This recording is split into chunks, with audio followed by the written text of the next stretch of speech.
തൃശ്ശൂർ ജില്ലയിൽ നിന്ന് 24 കിലോമീറ്റർ മാറി കടൽത്തീരത്ത് കിടക്കുന്ന ഒരു പട്ടണം വലപ്പാട്.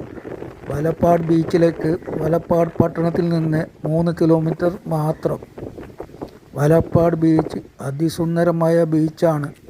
എത്ര നേരം ഇരുന്ന് വിശ്രമിച്ചാലും നമുക്ക് മതി വരില്ല. തെങ്ങും തോപ്പുകൾ മാത്രം. ഇത്രയും തെങ്ങും തോപ്പുകൾ നമ്മുടെ വേറൊരു പട്ടണത്തിലോ ഏതെങ്കിലും ഗ്രാമങ്ങളിലോ കാണാൻ കഴിയില്ല. പക്ഷേ ഈ ബീച്ചിൽ വന്നാൽ കാണാൻ കഴിയും. അല്ലെങ്കിൽ തമിഴ്നാട്ടിൽ പോകണം. എന്തിന്, നമുക്ക് ബീച്ചിൽ വന്ന് സുന്ദരമായിരുന്ന് കാണാൻ സാധിക്കും. രാവിലെ വന്ന ഭാഗ്യമുണ്ടെങ്കിൽ ചെത്തുകാരൻ കള്ള് തന്നാൽ നമുക്ക് കള്ളും മോന്താം. ഹോട്ടലോ ചായ കുടിക്കാൻ ഒരു സൗകര്യവുമില്ല. അല്ലെങ്കിൽ മീൻ പൊരിച്ച് തിന്നാനുള്ള സൗകര്യം ഒരുക്കിയാൽ ടൂറിസ്റ്റുകൾ ഇഷ്ടമാതിരി വരും. പക്ഷെ ഒന്നുമില്ല. എൻ്റെ ചാനൽ സബ്സ്ക്രൈബ് ചെയ്യണം.